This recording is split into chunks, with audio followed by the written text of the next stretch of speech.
to fantasy football? Is this your first time watching the NFL, or are you trying to finally break through and win your fantasy football championship this season? Well, this is the video for you. This is 5 strategies to help you win a fantasy football championship in 2025.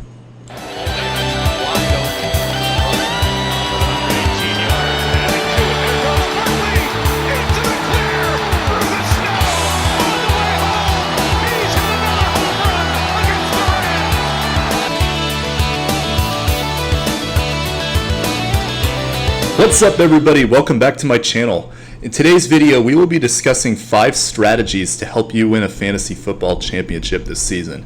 This video is going to be more specifically geared towards people who are playing fantasy football for the first time. I'll give a quick overview of the different positions and formats in fantasy football, and then I will go into strategies that can help you compete. If you don't know anything about football, if you're joining a league for the first time, don't really know these teams too well, but you're trying to get into the game, or if you've been struggling for a while to just put together a team that's a winning fantasy football team and are trying to break through to win a championship this season, this video is for you. So what I'll be doing is I'll be going through my 5 strategies, and then I'll make some recommendations for later videos that'll come out later this week that will help you even further to help you win a fantasy football championship in 2025. If you're interested in more content like this, please subscribe to the channel. I reply to all my commenters as well, so please take advantage and ask any question that you have below to help with your fantasy football roster. I love helping you guys out with any question that you got fantasy related, as well as other content that you can check out in the description below. Also, as a heads up for those of you that have been watching the channel, I will be going live on Sunday mornings to do my start-sit video, in which I will be answering questions live that you may have about who to start or sit in your lineup, and what I feel about each of the teams playing on Sunday and Monday night, what players I would start or not start. But your questions will take priority, so if you tune in live, I'll make an announcement about it in a couple days on this channel, but tune in Sunday morning and I will be answering live questions for fantasy football heading into week 1. So please take advantage of that, subscribe to the channel, and drop a comment below.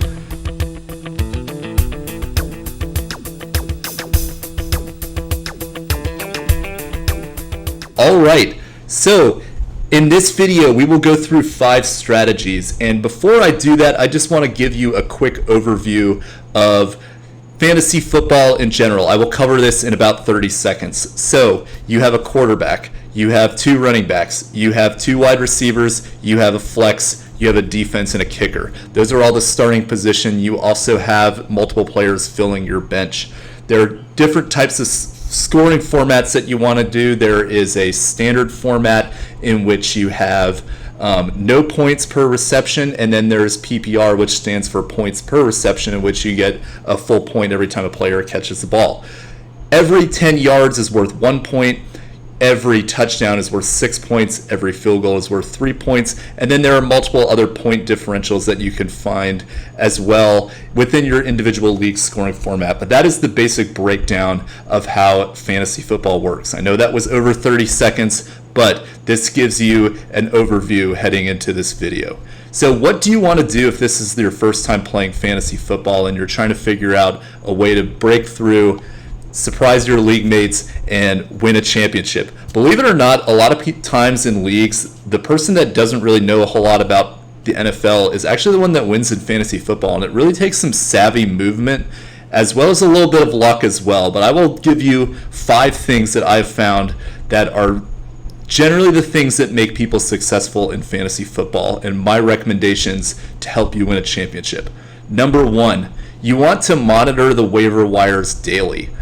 So in case you are not familiar, there are players that are added and dropped on multiple different occasions in fantasy football. There are guys on your lineup that may get injured or may not perform, and you may want to sub them out for somebody else on the waiver wire. When you do have the opportunity to do that, you want to pay attention to who is out there, because a lot of times in fantasy football, the players that you don't draft are actually the league-winning players. A good example of this is Bucky Irving, who was a generally undrafted running back who actually won a lot of people their leagues last year with his late season performance. There are other examples of this as well that you can check back year after year. That is one of the ones that comes to mind, but there are multiple examples of this that you see every year in fantasy football. And the one that took advantage of that is the one that started to notice the backfield splits of Tampa Bay starting to lean more towards Bucky Irving, took advantage of that, monitored the waiver wire, and got a valuable guy on their team. So generally what you want to do is you always want to pay attention to the news in the NFL, which players are good to have on your roster. I personally love the Sleeper app because it gives you a very quick, detailed breakdown of which players are trending up and down. They have a little blurb of why. It's a very good tool to use. Also, you can find that other league mates may drop players that are actually very valuable because they don't have the patience to hold on to them. Those are also great moves to make, is to pick up somebody that your league mate has dropped because they could go off for you later in the season. The best way to get ahead of the game going into week 1 is to just pay attention to the news, see what guys are out there. If you want to see my take on the best guys that you can get out on the waiver wire, check out my video that I dropped earlier this week on the players that you must add to your roster prior to week 1. Strategy number 2 is to prioritize running back and wide receiver depth on your team. So a common misconception in fantasy football is that you want to have a backup for every single position. So a lot of times going into drafts, people that are relative novices in fantasy football will draft multiple quarterbacks, multiple running backs, but they'll also take multiple tight ends, multiple defenses, multiple kickers. In my opinion, what you want to be doing is you want to make sure that you have one good quarterback that you like, one good tight end that you like, one good defense, and one kicker. The rest of my roster in general, what I try to do is prioritize the running back and wide receiver depth. There are some exceptions to this rule, but generally, the way I think about it, if you have one of the elites at one of those positions, let's say that you have Josh Allen at quarterback, there is not going to be a situation in which you're going to want to be sitting him unless it is his bye week. So in my opinion, it isn't really worth holding his backup unless it is somebody that you think has value for you in a trade to give to somebody else. And that is generally the case with tight ends, defenses, and kickers as well. I try to prioritize running back and wide receiver depth personally because they are the most utilized positions. There are 2 running backs, 2 wide receivers, and a flex, which is generally either a wide receiver or a running back. Would also could be a tight end, depending on the league format. There are multiple different injuries that can happen to wide receivers and running backs throughout the season. They're the most oft-injured positions, and because of that, those are the ones that you want to make sure that you have a lot of depth for. I try to get a lot of running backs, preferably. I try to get a couple good receivers that I like that are going to be getting large target volume shares on their team, guys that are going to be getting looked at as the number 1 option and thrown the ball to a lot.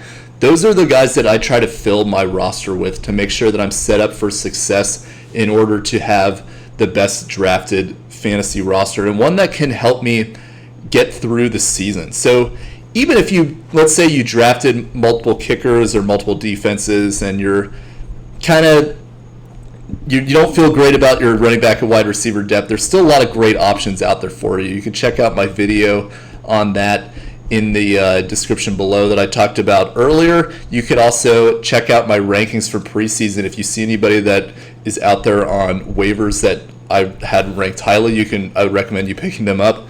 For example, because you never know with the types of leagues that you have, guys may be out there and could be available for you.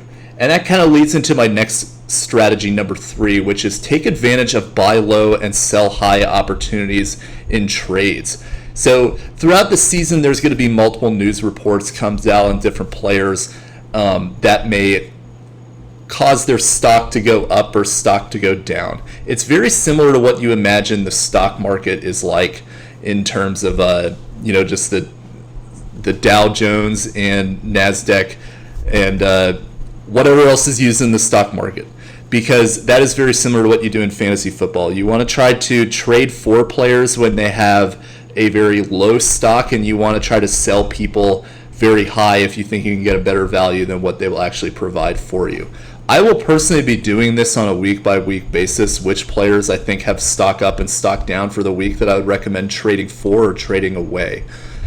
In general, what I would try to do is pay attention to the news, though, and see when you can take advantage of your fellow league mates and try to see if you can get a buy low candidate for them, or to take advantage of somebody that is has very high stock right now that you think you can get good value for.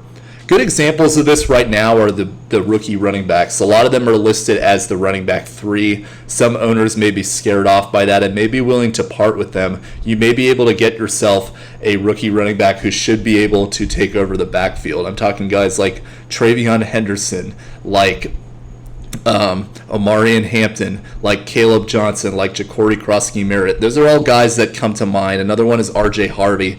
Rookies that could take over the backfield and have a lot more upside than their incumbents, but since a lot of them are being listed as backup running backs to start the season, some owners may be scared off by that and may be willing to trade them away. Number 4 is you want to plan for your matchups at least 2 weeks out.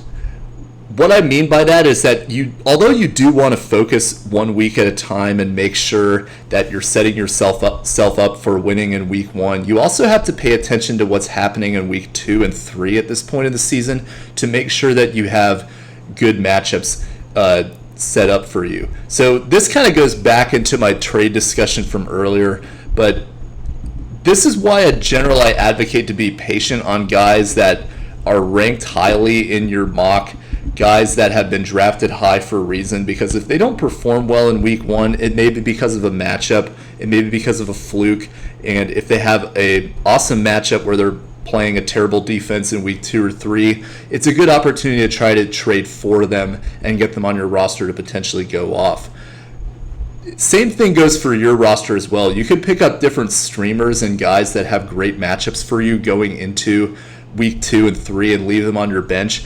Try to beat the waiver wire process on guys like that and see if you can get them to set yourself up for success in the following weeks. A good example of doing this is for a defense, for example. I don't advocate this for defenses early in the season because you want to prioritize your running back and wide receiver depth. But later in the season, this strategy is especially useful when you're setting yourselves up for matchups in the playoffs to get a difference maker at a position that has a great matchup, and then you could take advantage of that. Also, in terms of planning for matchups, you want to make sure that you have the handcuffs for your running backs as well. Your elite running backs out there like your Saquon Barkley's, Bijan Robinson, guys like that. You want to have the Will Shipley, the Tyler Algier, the backup to those guys as well. So you're planning ahead in the event of injury and you're not leaving yourself without options. And my 5th strategy is to make your final start-sit decisions the morning of game day. I always like to equate this concept to poker. You want to make sure that you're leaving your hand relatively open for your opponent in terms of, I'm sorry. You want to make sure that you leave your hand closed for your opponent so that he doesn't know exactly what you're going to do going into game day. I think that there's a lot of benefit to making your start to sit decisions at the last minute because 1, you can monitor injuries, and 2, if you put guys out there, it influences your opponent's decision in terms of who to play because he knows who you're going to play. If you are on the fence, I would personally wait it out until the morning of and then make a decision because it gives your opponent a little bit of uneasiness, for lack of better words. He doesn't know exactly what you're going to do. And you could set yourself up in a position where you could look at his matchups and see what he's going to do, if he's going to be playing certain players, and time your opponents to be a little bit different games or guys that you think will be more involved who may give you points at the expense of his players. These are specific strategies that I will go into later as the season progresses, but this is just a general overview of what I would do, is to make sure that when you're setting your start-sit decisions, you're doing it game day so you get the most up-to-date information of what's ahead of you and you're setting your roster up for success. I have a lot of other strategies in this video for specific positions as well as specific week by week that I will be releasing throughout the season. So if you want to take a look at that, I'd encourage you to check out my channel, subscribe, look at my off-season content. That will be a big basis for a lot of my early week projections, is how they're ranked in the off-season, bearing catastrophe that you will see that we'll talk about in subsequent weeks, in which I may change my rankings. But in general, that is what I would recommend for you heading into week 1 for your fantasy football season. And as I mentioned earlier, if you have any questions below, please drop them in the chat. I love helping you guys out with your fantasy football content. The purpose of this channel is to help you win a fantasy football championship. So please take advantage of that and ask any questions that you got. Hope you guys have a great evening, and we'll talk to you guys next time. Bye.